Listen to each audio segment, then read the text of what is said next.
তিনি কোনো কথা না বুঝে বলেন নাই, বাকিটা ইন্টারপ্রিটেশন কি এটা আপনারা জানেন। আর আমি যতটুকু ওনাকে চিনি, very straight forward man, very straight forward man.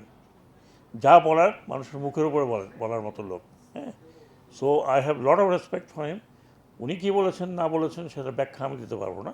আমি এবং আমরা কোনো শ্রমিকের বিরুদ্ধে না, কোনো শ্রমিকের চাকরি যাক এটা আমরা চাইনি, এখনও চাই না, ভবিষ্যতে চাইব না। কারণ আমি বুঝি যে একজন শ্রমিকের পিছনে তার ফ্যামিলি আছে, তার ছেলেপেলে আছে, সম্পূর্ণ। আনফর্চুনেটলি, দুঃখিত আমাকে বলতে হয় যে এই একটা সেক্টরের একটা অন্যতম বড় প্রতিষ্ঠান, যারা এতদিন আমরা ভাবছিলাম যে বিশাল বিশাল কারোবার, আসলে তা না। আমি গতবার আপনাদেরকে বলেছি যে টোটাল তাদের আপনার লায়াবিলিটি কত। এমনকি আমরা কোনো ব্যাংকের কাছ থেকেও টাকা পেলাম না। প্রত্যেকটি ব্যাংক রিফিউজ করেছে, স্যার 8 টাকা দেওয়া যাবে না। এবং সেটি ছিল আমাদের জন্য ক্রিটিক্যাল, আমরা কোথা থেকে টাকা এনে দেবো।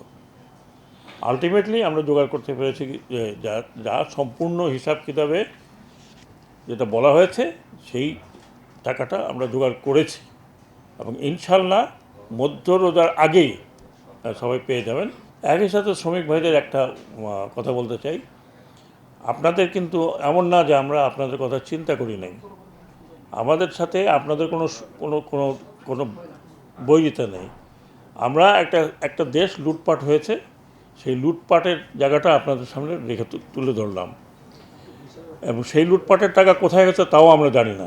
প্রত্যেকটি bank, including Bangladesh bank, security exchange commission, যারা যারা ইনভলভ এই টাকা দেওয়ার পিছনে, প্রত্যেকের বিরুদ্ধে ইনকোয়ারি হবে এবং প্রত্যেকের বিরুদ্ধে মামলা করতে হবে।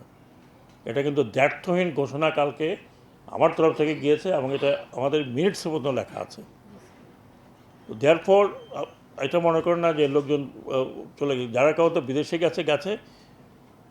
যদিও আমি আইন অত খানিক ক্লিয়ারলি বলতে পারবো না। বিদেশে যারা গেছে তারা হয় তাদের যদি আসবে ফেস, অথবা ওইখানেই থাকবে এবং নন গ্রাটা হয়ে লোকজন আটকা পড়বে। আমি জানি না কী হবে। আই হ্যাভ অলরেডি আস্কড আপনার ইসেকে, স্বরাষ্ট্র মন্ত্রণালয়, যে দরকার হলে পাসপোর্ট বাতিল করবেন ইনকোয়ারির পরে। কারণ আমরা এইভাবে লোকজনকে ছেড়ে দিতে পারি না, যারা এতগুলো শ্রমিকের ভবিষ্যৎ নিয়ে ছিনিমিনি খেলেছে।